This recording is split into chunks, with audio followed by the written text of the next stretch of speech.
Yo, this is the Lament Configuration Horror Podcast. My name's Greg Knox. I'm joined as always by Rhea Fend. Now, our last show was really controversial. It was on Nazi exploitation films, and I hope you're all still with us. Rhea, have you quite recovered since the last show? I have indeed. I hope we haven't upset anybody, but I am back for another show, and I'm feeling darker than a goth at a funeral at midnight. Oh, How about you, Greg? That's very dark, in particular, yeah. Wearing black nail polish, I'm sure. Yeah, and eating black coconut goth ice cream as well. Which I have actually eaten and probably wouldn't recommend it. Okay, I'll try and avoid the black coconut. I like coconut actually, so I'll probably like it, but yeah. It is yummy, but FYI, it might have some obvious side effects. Oh, okay. I'll bear that in mind should I ever partake. Say no more. So, we are doing another Video Nasties show, everybody. So these are the 72 films believed to violate the Obscene Publications Act 1959. Now, for anyone who's never listened to a Video Nasties show before, you should expect stuff which may upset people, may be offensive to some people, and there may also be quite a few spoilers in there as well, so watch out for those. Yeah, being northern, we say Video Nasties. Greg says Nasties. So, just to translate in case you didn't understand. I'm northern as well, I have you know. I am just as northern as you. You've been down here too long then. Clearly. But yeah, the following broadcast may contain spoilers. Definitely extreme language and violence, so prepare yourself. Okay, so on the show today, we are going to start a two-part series of what I am going to very charmingly describe as our Crazy Bitches series. So, what I mean by that is these are 6 video nasties that are essentially about ladies who go off the deep end, shall we say. Now, in all 6 films, there are reasons for that, which we'll go into when we discuss each film. But yeah, that's kind of what we're talking about. So it's a little bit different from Nazis. Yeah, crazy bitches. I can relate. I can also relate.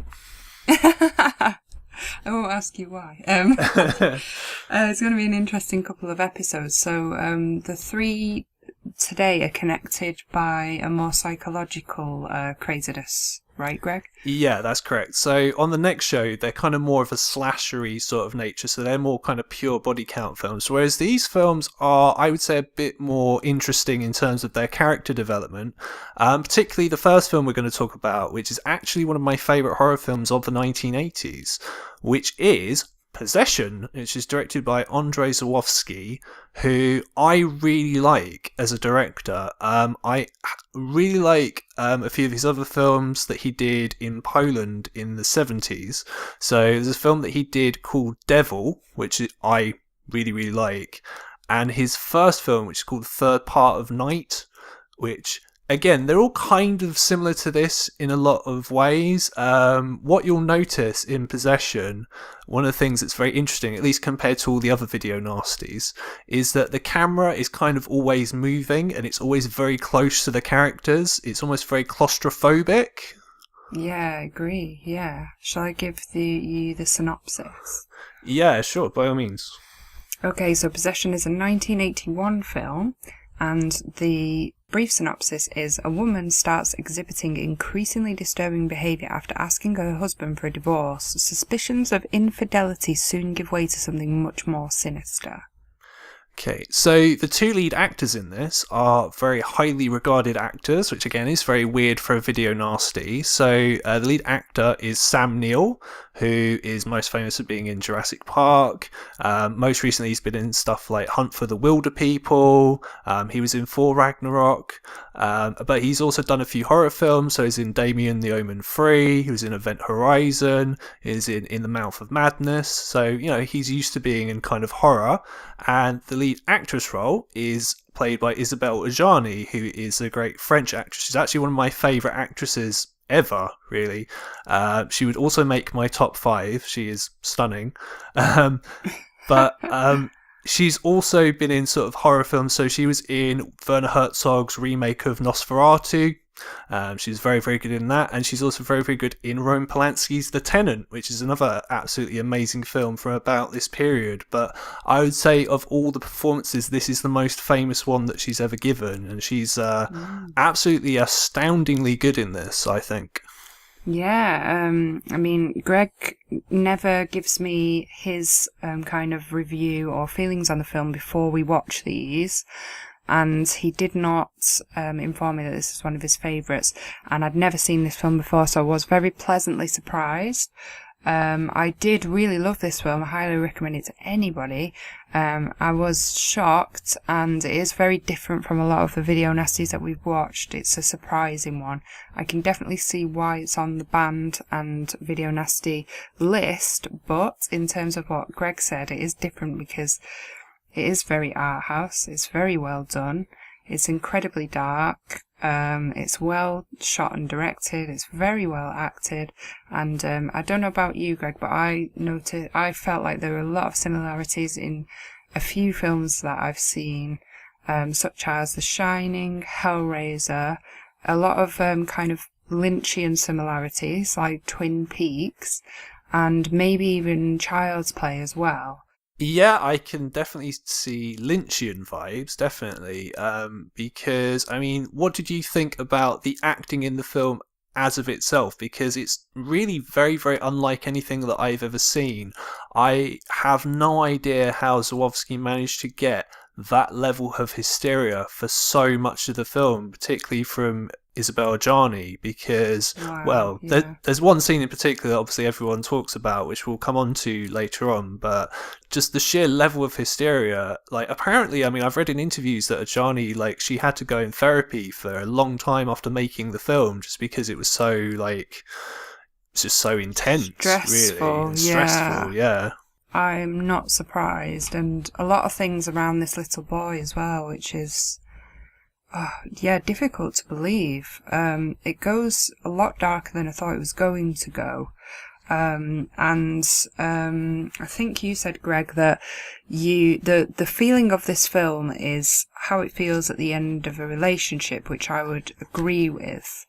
This film is sort of themed like that, and it feels like that, and like you were saying about claustrophobia, it kind of feels intense and it feels like that, and negative, but it's like there are two plots and two ways this film are going.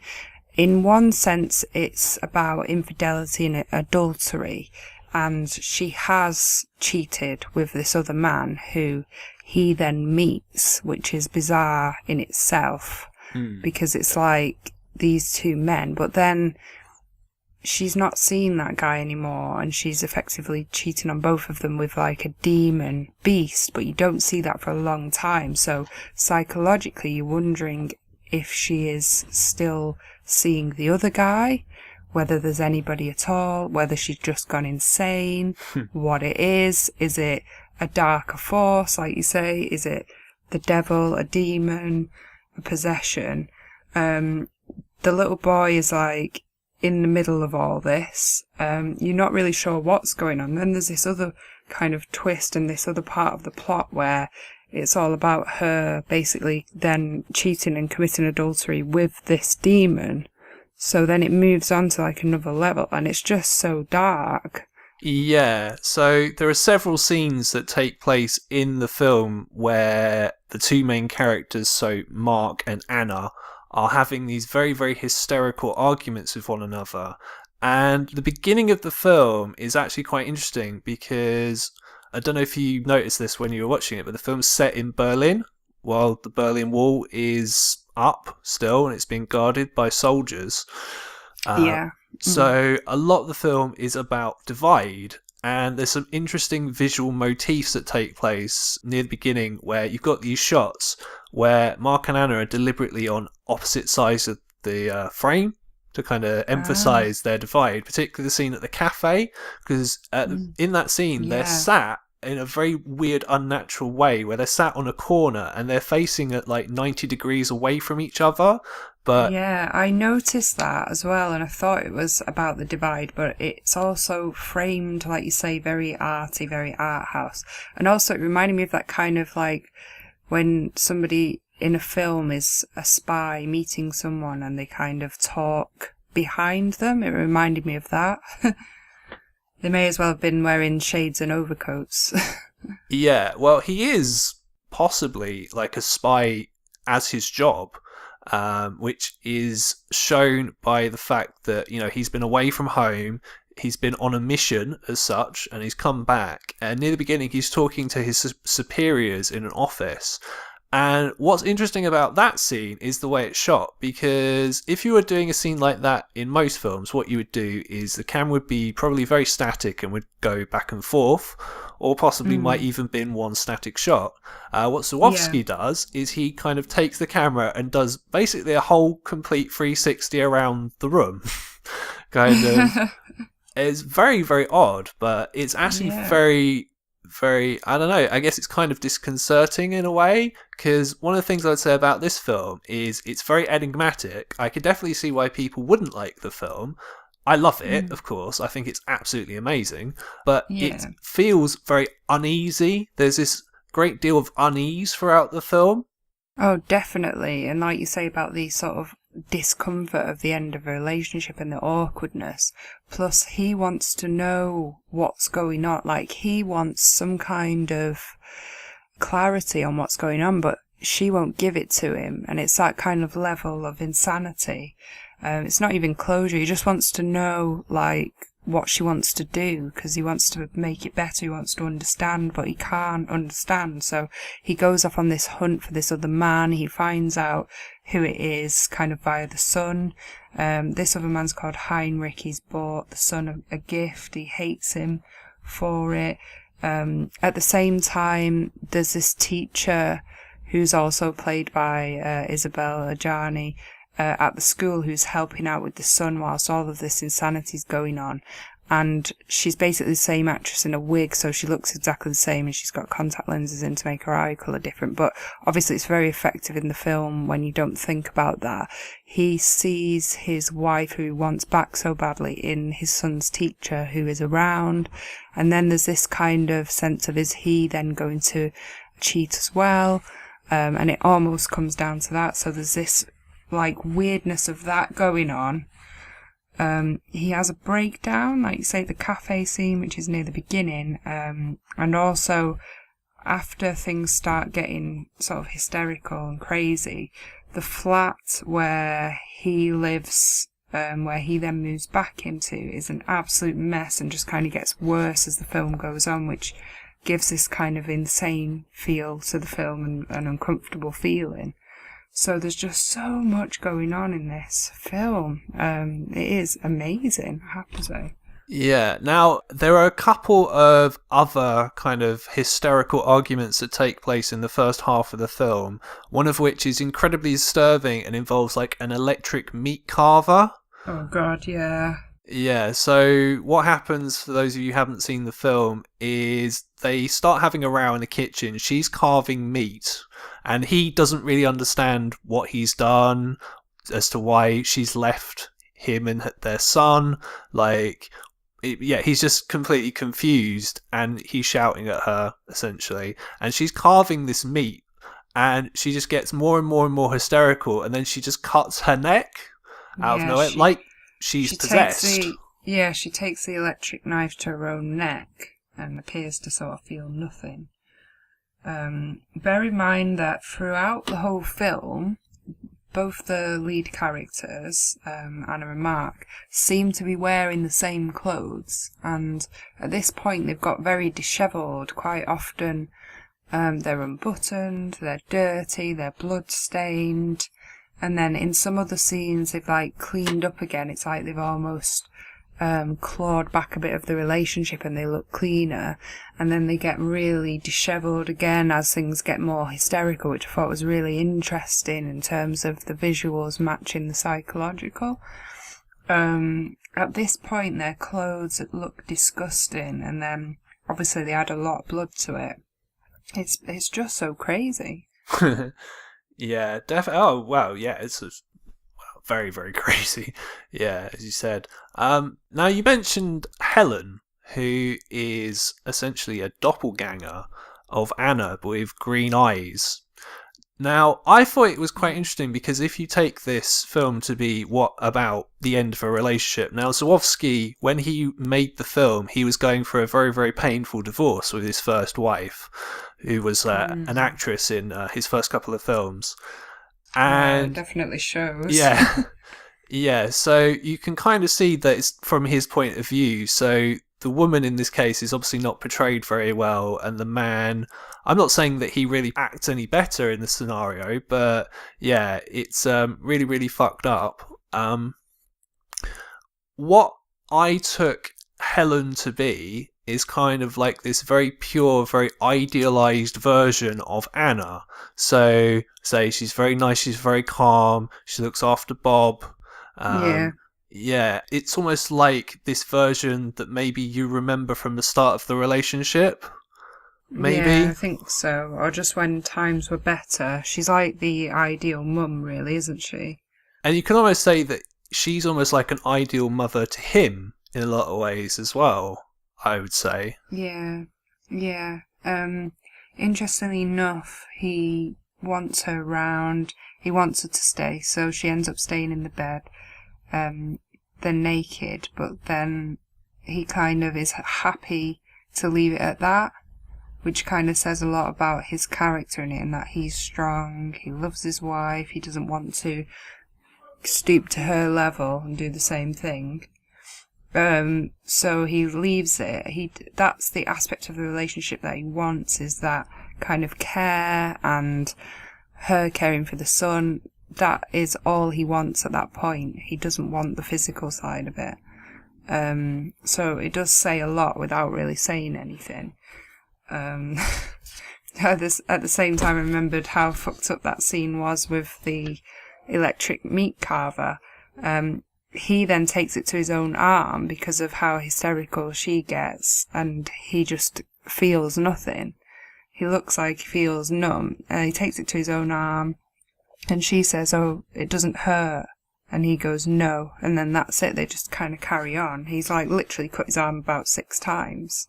And this is just his frustration. And like in going to bed with the teacher, who's like the kind, pure version of her, it's like he's seeing what he wants and then he kind of lets it go, and he still tries to chase his wife because he wants her back. So yeah, it is. It's very clever in the way that it's done.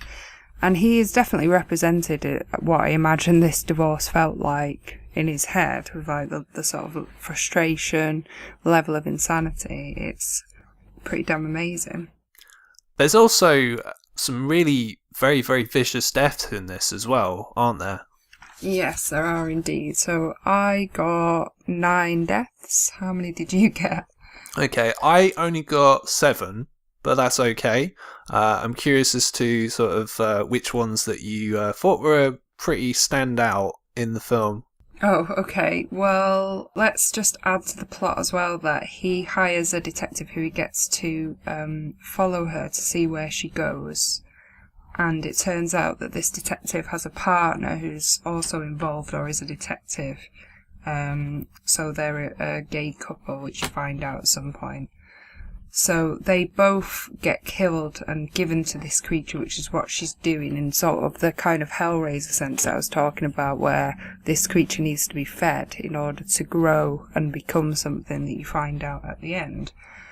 I think the harsher deaths were definitely Heinrich. Yeah, definitely.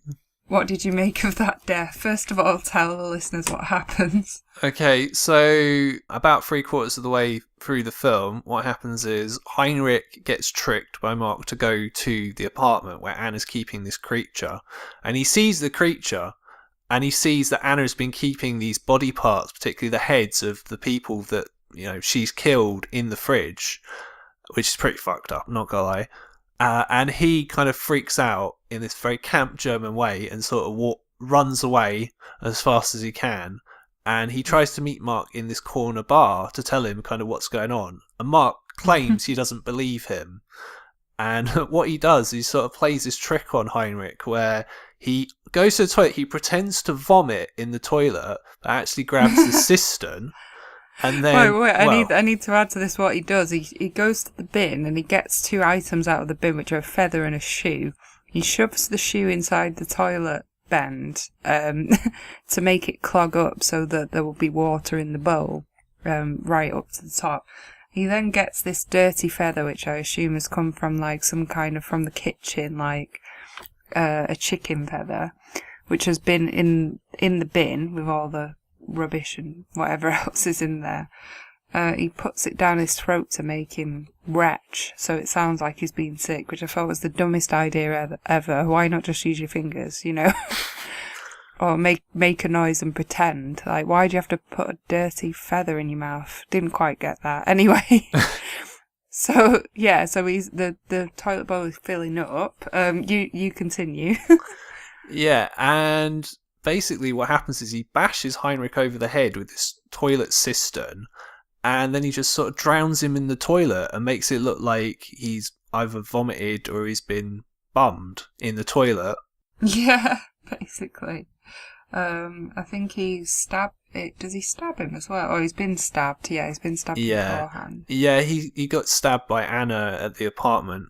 Yeah, so he's been stabbed, then he gets hit over the head, and he gets left in the toilet cubicle to drown. And then he lives with his mum, so his mum's looking for him.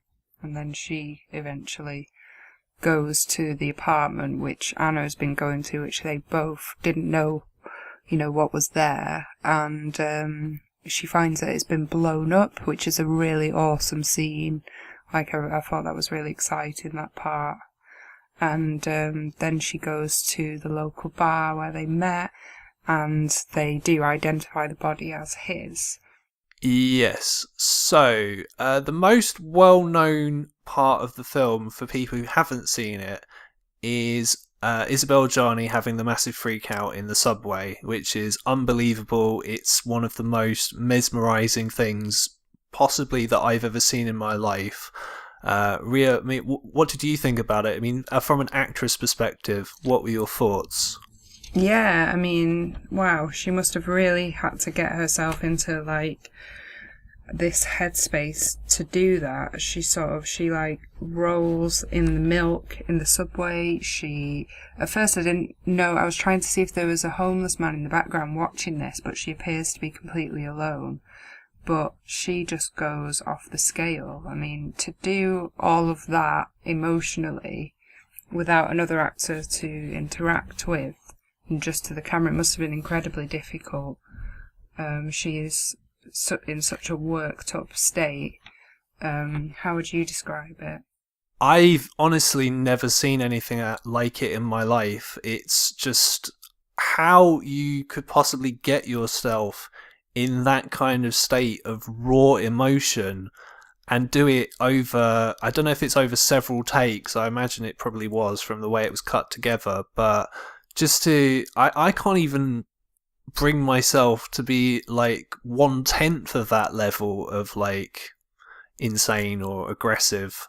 I mean, I have no idea how Zawofsky was able to bring her into that sort of state, to be honest. It's just, I'm just in awe of it, quite frankly. Like, I don't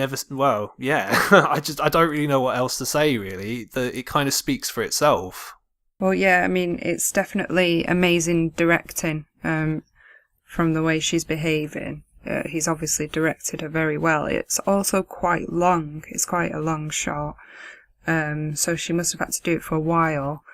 She smashes up all of this shopping. When the camera pans back, she's got no shoes on. Like I said, the shot seems to last a long, long time. So you see her go through all of these different kinds of emotions, rolling in the milk from the shopping on the floor. There appears to be like sick and blood. It's just everything. It's just so eerie, and like in this dirty tube station.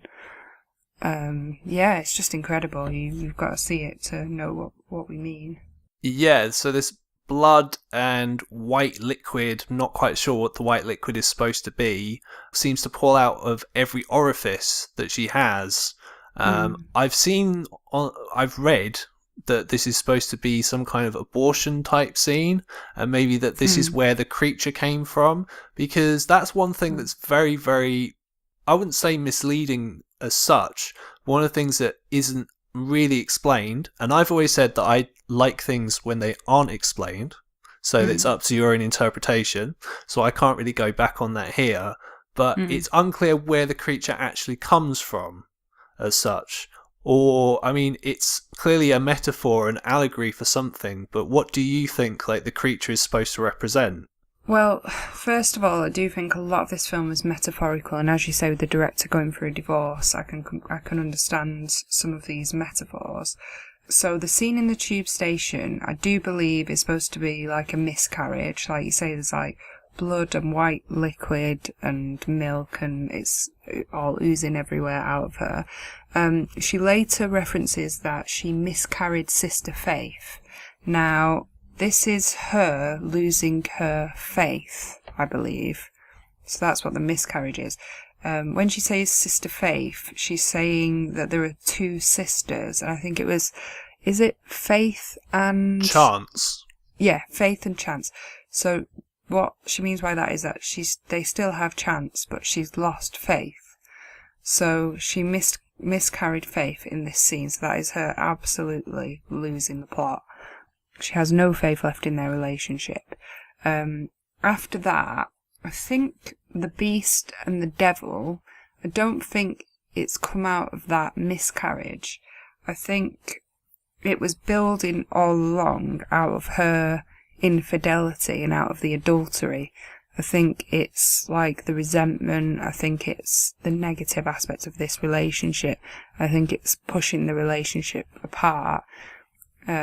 It's whatever it is this is like another being in their relationship that's taking her away from them. So it probably started with the adultery and this other man, and then eventually she's just absent from the relationship, but there's nothing else to blame it on. So that's what this creature is. And she's like it turns out she's trying to make another him.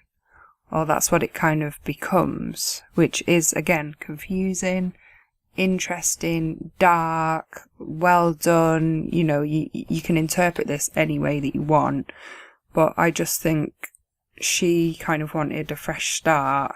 She wanted something new, and it wasn't him, but it's like a replacement for him.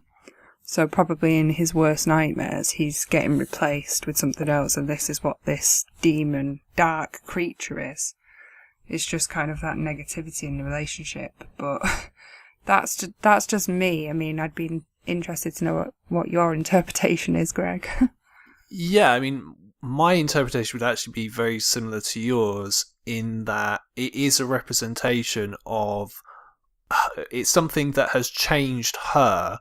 So, bearing in mind this is written from a man's perspective, so maybe it's that Anna was a good person before, which is where Helen comes in. So, like I said, this very pure version of Anna from before with no bad points.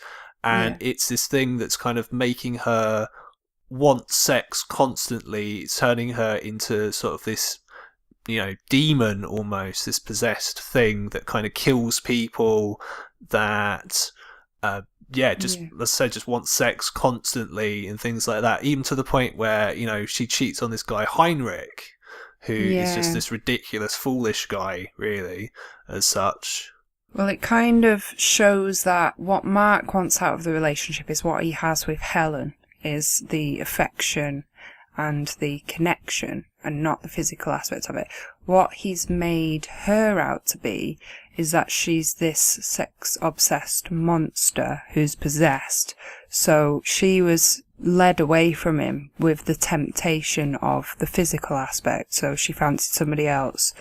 Maybe there wasn't the same connection there in terms of husband and wife, but she had sex with him. So he just sees her as this monster that just wants sex all the time, because I think in his head that's what he imagines they're doing, and that's why Heinrich is this kind of bragging, boasting, he thinks he's some kind of love machine, because probably in Mark's head, that's what he's doing, is he's saying to him, oh, so much better for your wife in terms of love making, that's why she came to me.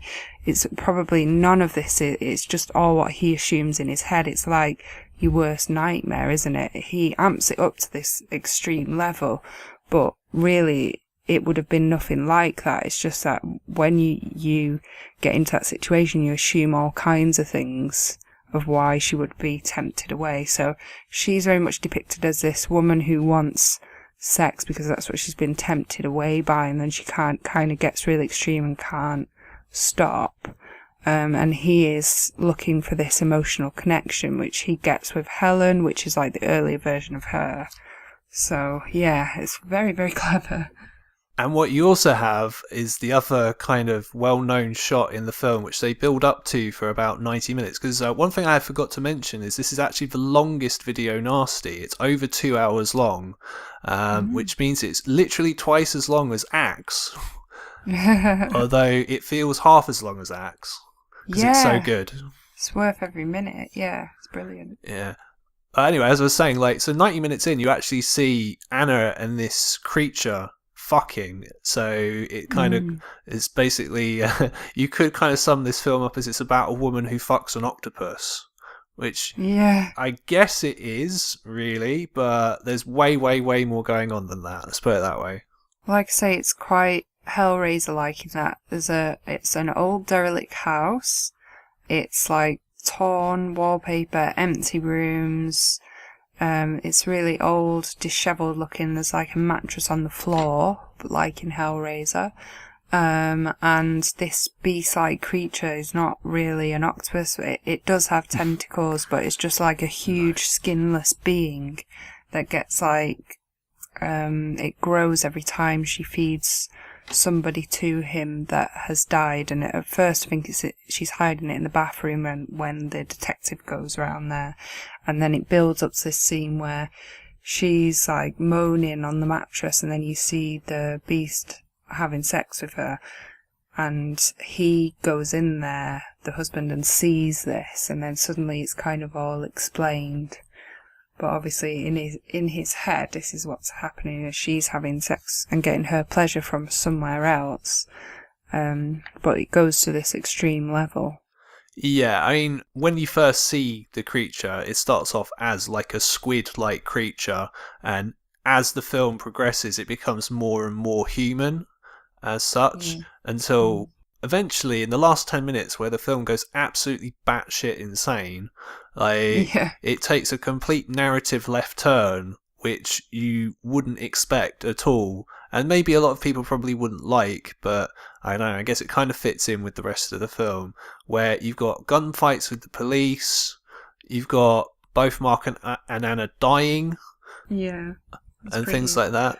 Amazing. The beast-like creature kind of becomes him. She says that the project is finished. She's got his replacement, which looks just like him. He knows he's going to be replaced, and there's nothing he can do about it because he's killed people and the police are after them, and this other being seems to be invincible, whereas he is dying. And it is just insane. There's a lot of talk, first of all, of dogs crawling under porches to die, which I'm sure is in another film that I've seen later on, but I couldn't for the life of me remember what it was. Was it something like Stephen King's It or something like that, where they talk about the dog crawling under the porch to die? I think so, yeah. Yeah, I think you're right. Yeah, and it's discussed in this, and then at some point there's a dead dog in the water. There's a lot of analogy of that. Then there's this like kind of narrator sort of guy that turns up, is a guy in a pink tie with a yellow shirt, and he's got like pink socks on. Seems really weird. Talks about having a dog when he was a kid, and he says nobody's a boy anymore. Must we prove it?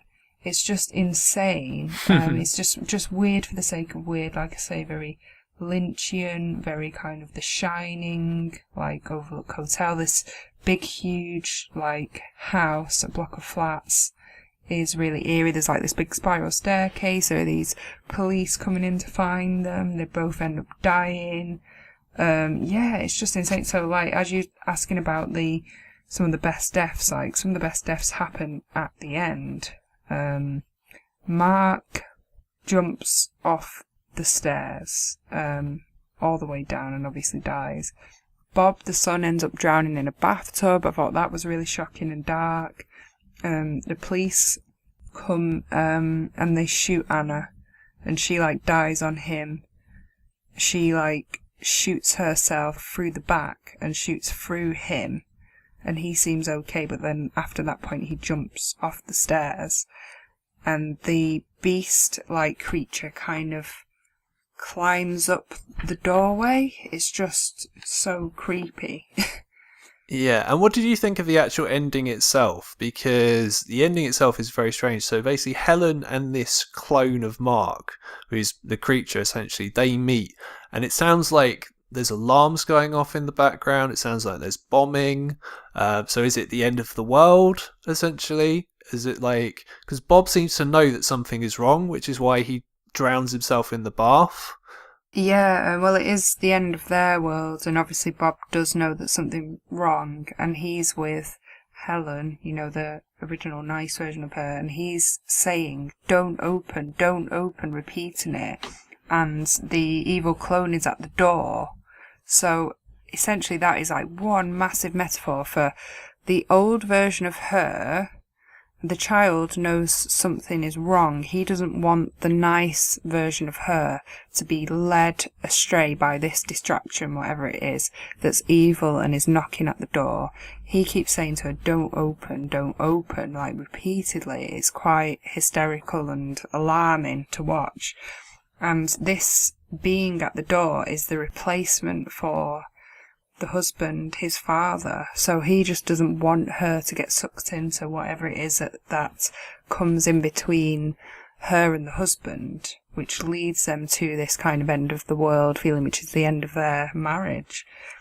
He then gets in the bathtub in his clothes face down and floats, and this kind of clone creature is at the door. There's all these explosions. There's not really an end. I guess it is the end of their relationship, and you can see it coming. It's really weird, but it's just so amazing. And again, with like the kind of Lynch similarities, he doesn't feel the need to explain everything, and it's not possible to explain everything. And with this, it's like, do you really need it explained? It is very much down to interpretation, but I can see huge metaphors for the end of their marriage at the end of that film. So overall then, absolutely love the film. As I said, it's one of my favourite films of the 80s. It's so weird. The performances are all absolutely awesome in their own way. Clearly, obviously, they're not naturalistic performances, but given what they're trying to do, it's absolutely amazing. The film's shot very, very well. It's very, very well edited. And yeah, for a film that's over 2 hours long, it doesn't feel long at all. It's absolutely incredible. Not sure why it was on the Video Nasties list, to be honest. There's nothing in here that's really very shocking or even really all that nasty, to be honest. So I'm going to say not a Video Nasty. I'm going to say it is a Video Nasty for the beast creature sex scene, because that is incredibly dark. And let's say that, because it's not human, so let's say it's more closer to animal. If that was her having sex with an animal in this film, there would be absolute uproar. So it's more beast-like than it is human. It's very dark, it's disgusting and shocking, and I would definitely rate this as a Video Nasty. Right, so you've said it's a Video Nasty because, hypothetically, if she was fucking, like, a lion, it would be really shocking. Yeah, but, I mean, the listeners need to see this beast creature because it is not pleasant to look upon. It's like I say, it's like skinless Cenobites in Hellraiser. It's like one of those, but a tentacle-like creature. And, you know, it's a sex scene as well, and it's of that kind of dark nature. Right. On a mattress on the floor in a dirty, dishevelled apartment. So yeah, I would deem that as shocking, but Greg, Man of Steel over there, does Of not course, find yeah. that bloody Superman. shocking at all. All Because right. apparently seeing beasts have sex with women is a regular, normal thing for you. All right, let me ask you a quick yes no question. So, what was more shocking? Was that more shocking, or was the man having sex with a pig in Mountain of the Cannibal God more shocking? This. Okay. All right, I've been left speechless. I will leave it there. So the version that I own, because believe it or not, I do actually own this on DVD because I love it so much, is from a company called Second Sight. It's very, very good. I highly recommend everyone watch this film at some point, just because it is just one of those films that you have to see because it's so different. But yeah, watch it definitely by all means. Second it from me, even though obviously that scene is very disgusting. So we go from one sort of psychological portrayal of a crazy lady to another psychological portrayal of a crazy lady. So this has the most bizarre title of all the video nasties, which is The Witch Who Came from the Sea, which is a misleading title because it contains no witches nor people coming from the sea. Yeah, hilarious. Yeah, this is going to be a fun one. Okay. It's cheesy. So this is directed by Matt Simba. And yeah, I'm going to be quite curious as to what you say about this one because this film is very much a product of the decade that it was made. But despite what the title would lead you believe and the fact it's a video nasty, it's actually a film about the effects of child abuse when you turn into an adult, essentially. Yeah, and the sea seems to be one analogy for where she escapes to get away from it. Is something that she kind of admires. She likes the idea of mermaids, and the child abuse was committed by her dad. But I'll give you the synopsis first. So it's a 1976 film. And the brief synopsis is: a disturbed woman is haunted by memories of childhood abuse which culminates into a murder spree.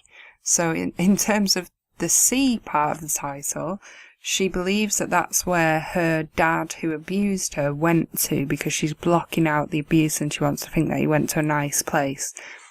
She lives near the sea. He had tattoos and she likes the kind of sailor tattoos and the idea of mermaids. There's a tattoo parlor near the sea. These are all memories from her childhood of like the kind of pleasant side of it. And the witch aspect of it, I guess she becomes the witch because she goes on this murder spree. She kind of has this control over men in this kind of witch-like way, and it becomes a witch hunt at the end. So really there is no witch, and the sea is kind of an analogy. But yeah, it's pretty cheesy and pretty funny. Okay. I have slightly different opinions on the film to you. I like the film. It is, as I said, very much a product of the 70s, so it has that kind of more naturalistic feel to the acting. The pacing is a bit slower than maybe sort of films are today. And I mean, really, the subject matter, you wouldn't get a film like this made today because, as I said, it's about child abuse. So the main character, who's called Molly, is played by Millie Perkins. So she has this idea that her father was a sea captain and he was this great man, and he was lost at sea and never came back, which we find out is not what happened, believe it or not. And she idolizes all these men who are on television, so which takes the form of these two football players who have great names. One's called Sam the Electric Man, which I thought was great, and and Austin Slade, and also a guy called McTeague, who is in a very, very cheesy sort of 70s kind of razor commercial. I guess. Yeah, I mean, the footballers' names are great, but are they as good as her nephew's names, which are Tripoli and Tad? And in keeping with the 70s theme, when they go to the tattoo parlour and they see in the window all of these really shit line art tattoos, they say it's groovy and out of sight, which I thought was hilarious. Well, yeah, it was the 70s. Well, they definitely weren't groovy tattoos because they looked like they were drawn by a 5-year-old with a biro. So. Right. Well, yeah, I do like how, one of the kids is named after the capital of Libya. Is that Tripoli? Yeah, that would be Tripoli. Oh, God. But I mean, going back to sort of, I find this film very interesting. I find it quite fascinating. So part of the film is the idea that Molly, she idolizes these men because they're on TV, and apparently they're very, very easy to meet in real life, because I think the film is supposed to be in like California. So I guess that must be really, really easy to meet celebrities if you're in California just generally. So she meets these famous footballers, and she meets this guy in a commercial, and she meets this other actor at her bar. And she has this sort of unrealistic, ideal version of them based on what she thinks they must be like, which again stems from her child abuse. And then when they are not like that, she kind of takes revenge on them in the form of castration. Yeah, it is quite clever. And I should imagine if she works at a bar in California, she would encounter quite a lot of famous people or actors, so that's probably how she meets them. So, I take it you didn't like the film then? It was okay. I did just think it was really cheesy and wasn't sure about the title and the themes. But, I mean, it's not terrible. It was interesting. Okay, so what about it was cheesy? Cheesy music, cheesy dialogue. Yeah, just mainly the dialogue and like the fantasies. Just didn't think it had that, je ne sais quoi. Okay, I mean, obviously, if you watch it in comparison to something like Possession, obviously it's not going to come across quite as well, because it's sort of, it's a low-budget 70s film, but do you not think that maybe it has a lot more going on than most of the other video nasties that we've talked about? So if I'm going to pick on a film at random, so let's say, I don't know, Delirium, for example. Can you not see why something like this might be more interesting than a film like that? Just purely from like a character perspective, because Molly, is she not like a very interesting character? Yeah, I just don't think I particularly warmed to her. I mean, she's so there are two sisters, and Molly idealised her dad in her head and blocks out the abuse, whereas her sister knew what he was really like, so she's the realistic one who keeps reminding us of what the dad was really like in this. And Aunt Molly's like the cool aunt, and she's like looking after the two boys quite regularly to help out the sister while the sister is working and trying to make money for the family. And Aunt Molly's like a young woman who just works at a bar, and she's, just still getting her life together and getting grips to like with what she wants to do. So I'm not sure if I really warmed to her character, and just kind of found parts of it quite silly and over the top. Like I said, I didn't think it was terrible. I thought it was very interesting, but it wasn't one of my favourites. I did really like the tattoo guy with the crazy eyes. I thought he was amazing. With the face tattoo. Yeah, the really shit biro face tattoo. Jack Dracula, I believe he was called. Yeah, that's right. Okay. Alright, so it just sounds like we're on sort of slightly different pages on this one. Alright, well, like I said, I thought the film was quite interesting. I like the main... I mean, I like pretty much all the performances, really. The main performance by Millie Perkins was quite good, although I did think she had very puffy nipples. Okay. Interesting. Not much of anything, really. She is naked quite a lot from, like, the waist up. Yeah, she is. It's all part of her plan of luring in these men before she castrates them. At one point, because she gets the mermaid tattoo that she wants, which turns out to be identical to her dad's one, and they're both equally shit and probably drawn on in biro. But the actual tattoo scene does look quite convincing when he's doing it. It does almost look like he's really doing it, which was cool. It's quite a old-fashioned flash sailor style tattoo parlor, like quite sort of cool looking. And then when she's got this shit mermaid tattoo, she tries to Very, very harsh on these tattoos, by the way. You got to bear in mind, obviously, it's not like tattoos you get today. You didn't have like sort of these fancy artwork tattoos where people can get whole sleeves and it takes like a day sat in a tattoo chair to get it done. Like, you know, it was an earlier time.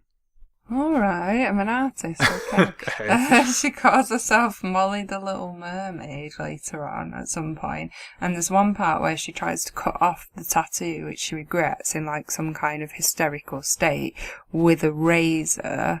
You don't see that, you see her kind of smudging it with her hand, and it's definitely biro. But yeah, she tries to cut it off with a razor, which I thought was interesting psychologically. And if I had that tattoo across my stomach, I would probably try to cut it off with a razor as well. Wow. The part where she knocked over the TV because the TV influenced her as a child so much, which is why she was chasing all of these famous men who she's seen on TV, because I think it was her only form of escapism from the abuse when she was growing up with her dad.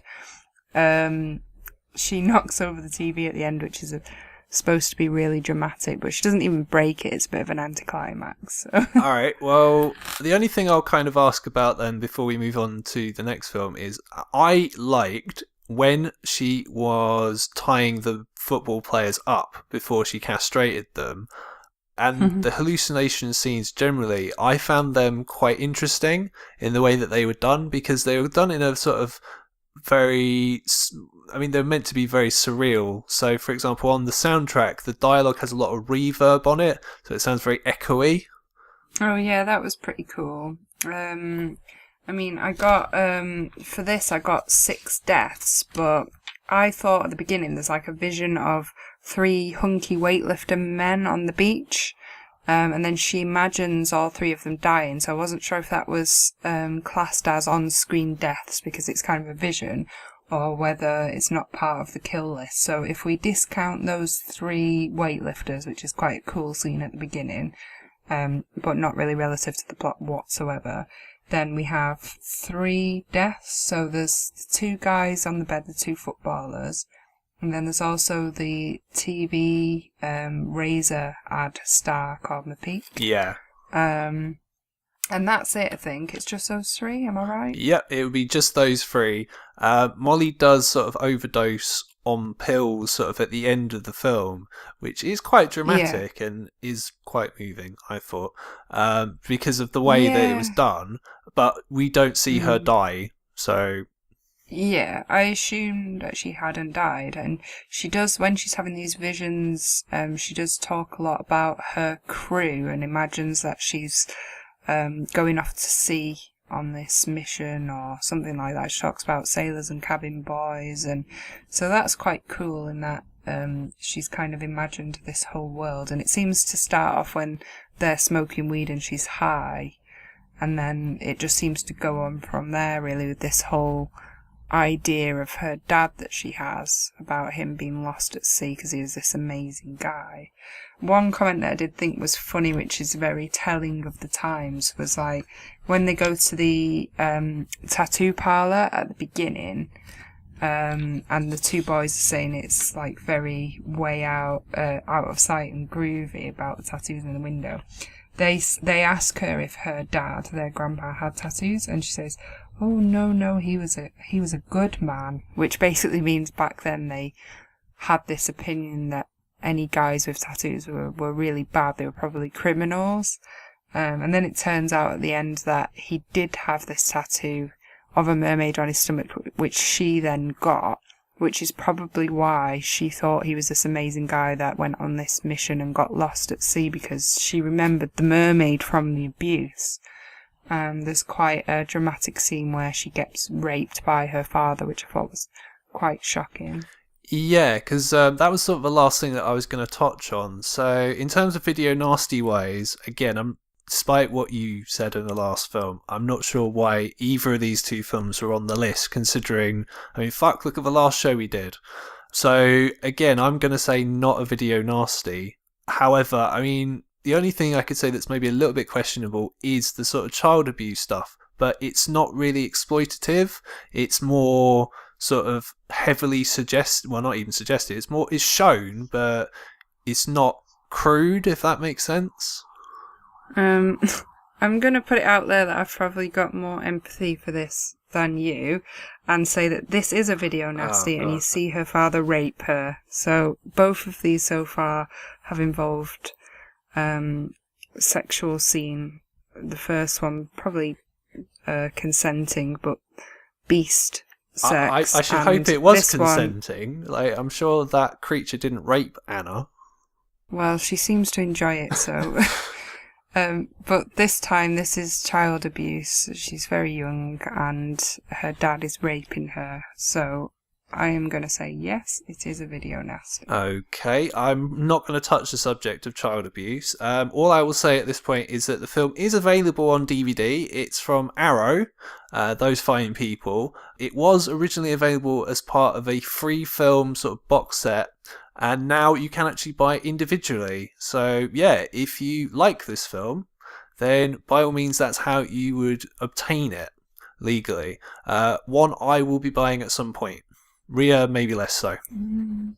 Yeah, I'm probably not likely to watch this film again, and just talking about her father raping us made me feel a bit sick, so okay. Okay, well in that case, moving swiftly on to our final film about a crazy lady, although this time slightly different. It's a bit less psychological. This is kind of more of a thriller with some horror elements. This is the only British video nasty, and this is Expose. Alternative titles are The House on Straw Hill and Trauma, which is also a Dario Argento film, incidentally. And this is directed by James Kenelm Clark. And this stars, once again, our favourite German actor, Mr. Udo Kier, who unfortunately does not sport a German accent in this film. He's been dubbed with some sort of weird, I don't know if it's supposed to be American or British accent, but I was most disappointed he did not have his natural accent in this film. Yeah, it's like a British dub, and he's almost unrecognisable without that accent. And I was just about to say, our mate Udo is in this film, your favourite. Okay. So, I have the synopsis. It's a 1976 film, and the short, brief synopsis is: a paranoid writer, played by Udo Kier, is unable to get started on his second novel. He hires a secretary, who is Linda Hayden, and then his troubles really begin. So, yeah, I mean, this film is after this, but I'm finding a lot of similarities with Stephen King's Misery for this film, because that too is about a writer and an oppressive woman towards him. So that's quite cool in comparison. Yeah, although I would say Misery is much better than this film, which I would say it's alright. It's not a horrible film. There are bits about it that I think are good, but the film is very, very predictable.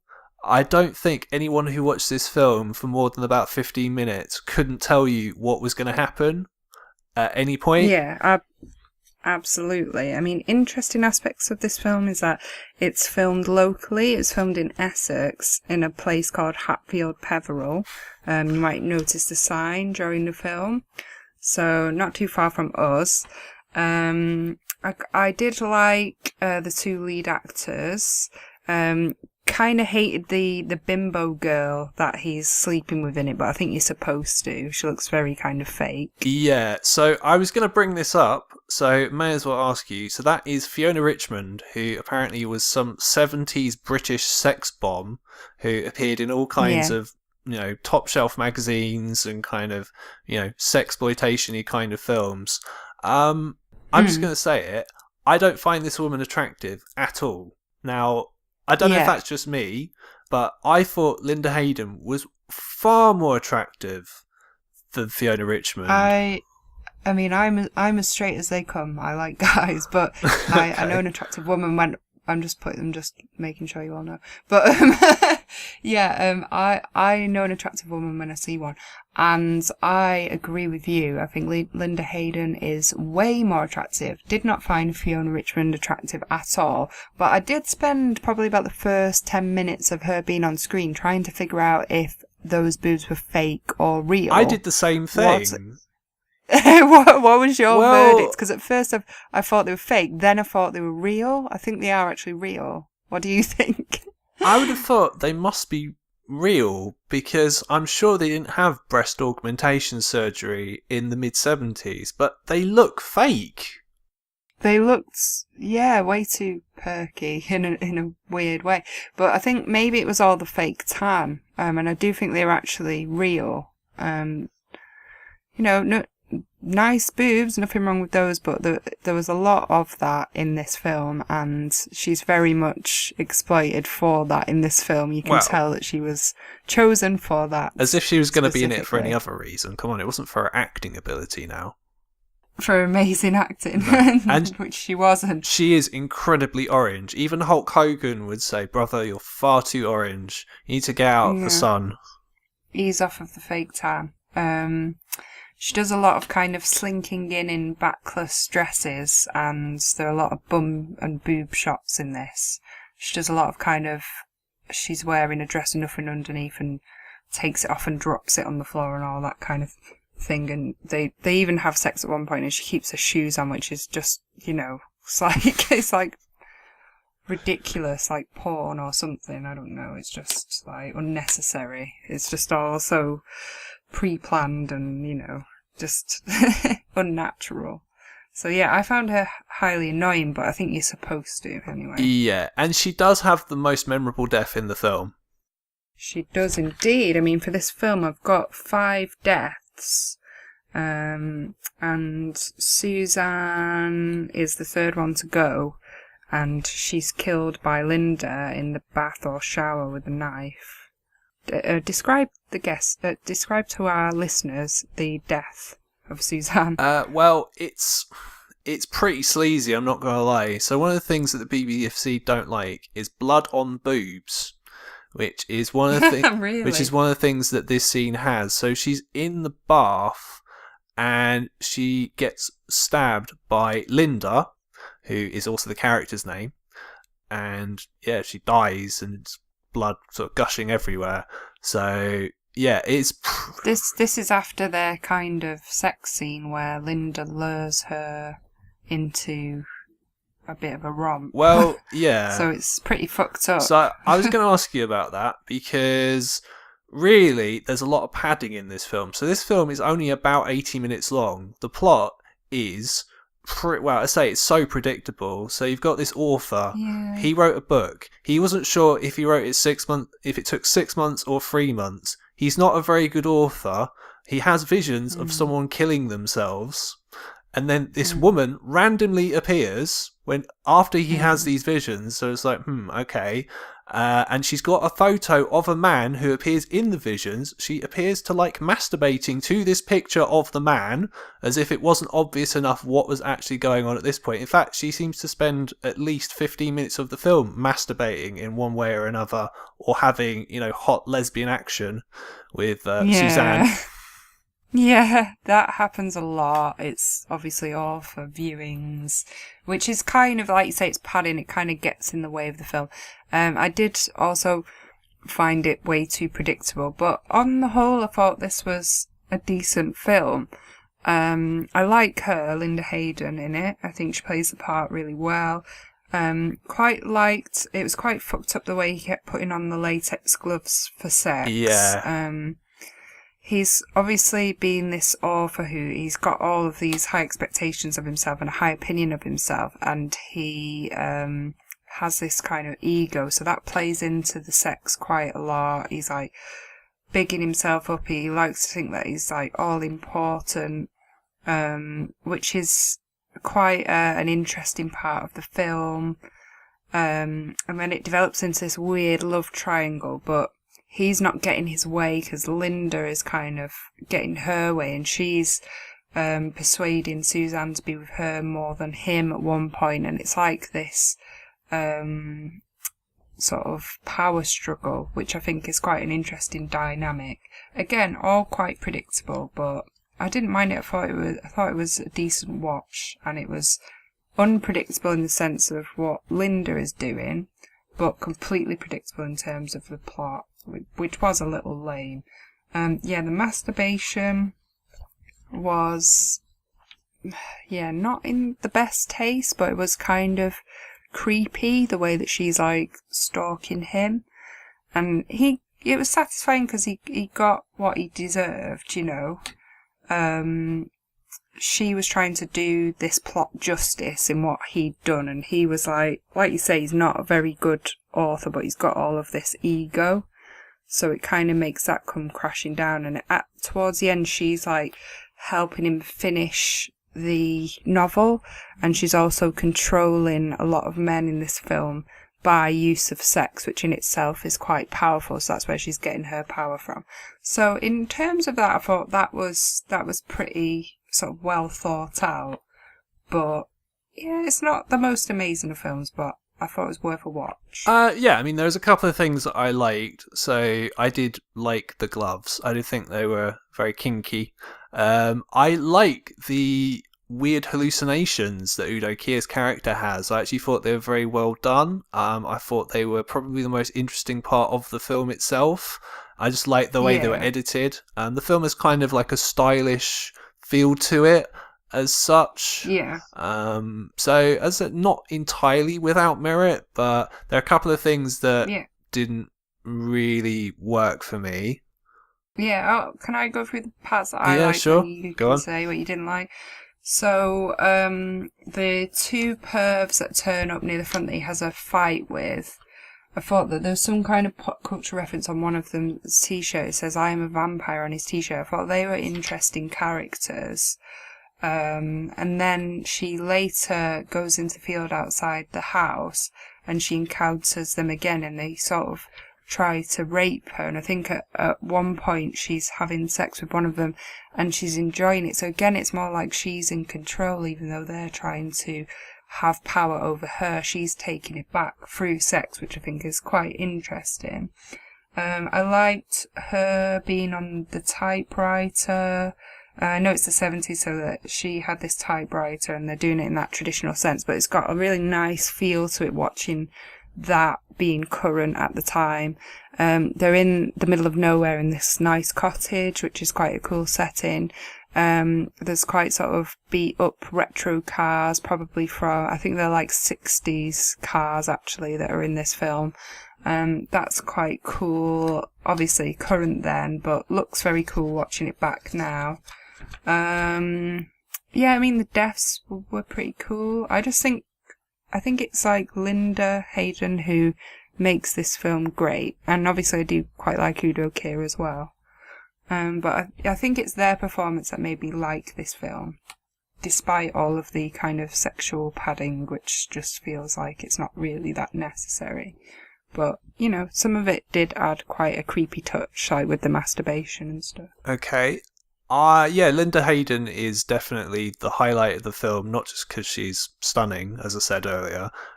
She is probably the best person in the film, apart from Udo Kier, who, obviously, he's Udo Kier. He's pretty well. You always get good value from Udo Kier. The only thing I'll say, before we kind of finish off the reviews, the ending is horrendously shit.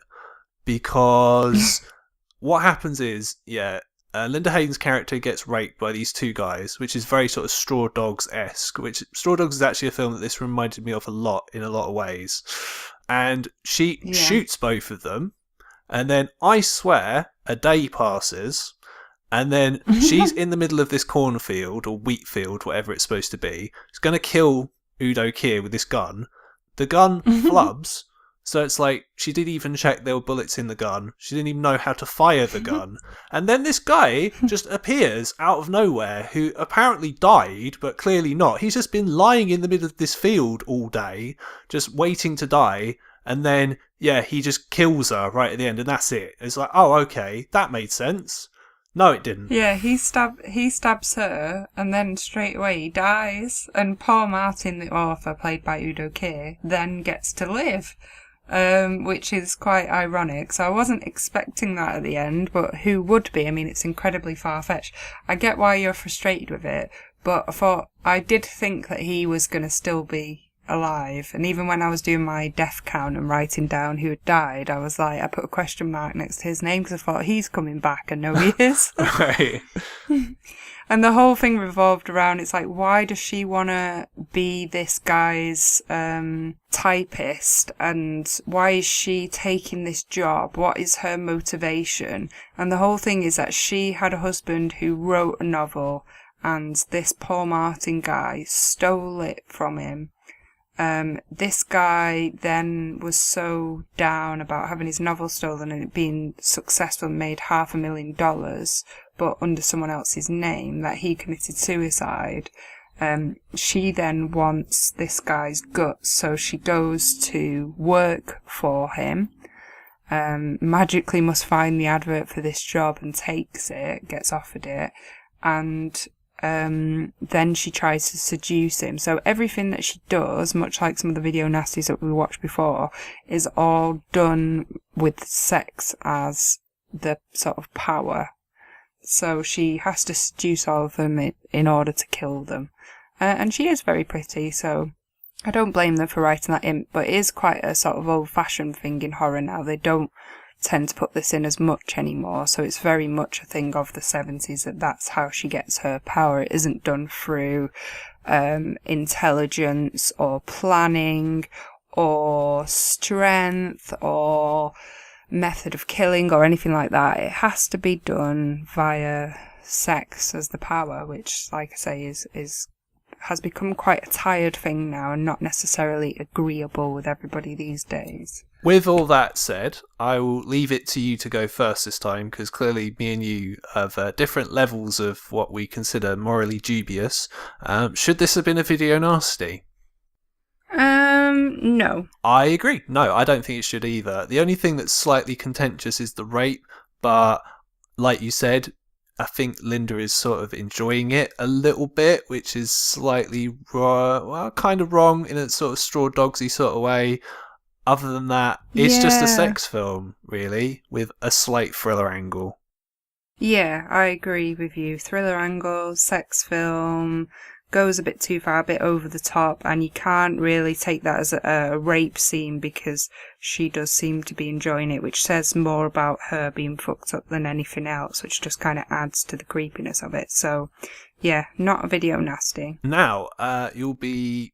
Well, I don't know if you'll be disappointed or not. This film is not available on DVD in the UK, even though it's a film from the UK, so that doesn't really make sense. However, very, very rare kind of thing that we're going to talk about now is this film has actually been remade. It was remade in 2010, and it was remade by Martin Kemp, him of Spandau Ballet and EastEnders fame. Bloody hell. Yeah. I have actually seen this, so you don't have to. Because I had to, really. It's not very good at all. It's less sleazy. What a fucking surprise. It's less sleazy. So the two main characters are actually women this time. But instead of it being sort of a guy and a woman who's sort of there to get revenge on him, they use that sort of classic screenwriting trope of a dissociative personality disorder. So it's a woman who's there, but she's not actually there. It's because the author is mad. Oh, God. And so did Martin Kemp direct it, and was he in it? Unfortunately, he was not in it. He only directed it. Oh, what an unfortunate thing that is. I can't say that I wanted to see him in it, but good luck to the guy. Didn't know it had been remade. I'm glad that you watched it, so we don't have to. Should I watch this film, Greg, the remake, or no, or not? Right, okay, I'll take your word for it. I'm not going to watch it. One more thing about the ending to the original 76 version. What was your impression of the very ending? So when she's been killed and both of those two pervs that tried to rape her are laying in the field dead as well, and he is still alive, so the author technically walks away from that. the corn mowers start coming at the end, do you think that's going to mash up their bodies and get rid of all evidence, and then he'll never get found out? Because at that point it does end before we find out. Yeah, I thought that's kind of what they insinuated would happen. I do like the very, very last shot of the film. It's this pull-away shot into a helicopter or something similar like that. So I really like that. I thought that was very artistically done. But yeah, I assumed that they become mashed up with the wheat. So someone's going to get their bones and their flesh and all that in their bread. Interesting. Yes. Just thinking of pausing while I contemplate ground up body parts into bread there, and whether that could possibly go into vegan bread or not. Anyway. I'm sure they didn't have vegan bread in like the mid-70s, like, you know. Most definitely not, but we live in the modern day, and hey, you never know, it could happen. It could happen. There's the next horror film. You see, this shit just writes itself. Vegan bread with ground up body parts in it. Sounds very League of Gentlemen-esque. So, yeah, so that's the show. I hope you guys really enjoyed it. So this is the first of our crazy ladies, or crazy bitches, if you want to be un-PC, special. So, yeah, usual plugs. My name's Greg Knox. This is the Lament Configuration Horror Podcast. You can find us on Facebook. You can find us on YouTube, on iTunes, on Podbean, on Stitcher, and on TuneIn Radio. Yeah, you might have heard the police coming for me then outside, so from another crazy bitch here, I'm going to say farewell and give you all of the usual plugs. First of all, starting off with the fact that Greg and I recently got the app Letterboxd, where you record which films you are watching. So for 2018, we'll both be logging what films we watch on there by date. And I'm actually going to try and complete the 365 challenge this year, 365 new unwatched films on my list, and we're already both ahead with this. So if anybody has Letterboxd and would like to follow us or join us on there, because we're very new, so we don't have that many people to connect with just yet. Obviously I'm on there as Reoffend, and Greg is on there as Greg Knox. So you can check out what we're watching, which is mostly these video nasties, but also a mixture of a lot of new releases from this year and classic horror that we enjoy looking into. I'll also give you all the usual plugs as promised. I am Reoffend, that's F-E-N-D, and my alternative modelling, acting, and anything else I get up to, Facebook page is public one. You can follow me there at Reoffend. I'm also at Ria_Fend on Instagram and Twitter, and Greg and I will be posting through the usual Lament Configuration podcast channels as per usual. So come and check us out on Letterboxd if you want to connect with what films you're watching and what to recommend, and join us for the next episode for more crazy bitches. Thank you, Ria, and I leave you all with the amazing score by Andrei Kozinski from Possession. This particular piece of music actually happens right at the start of the film, so I hope you all enjoy it. I think it's pretty fucking awesome. And yeah, we'll see you next time for more crazy bitches. Farewell.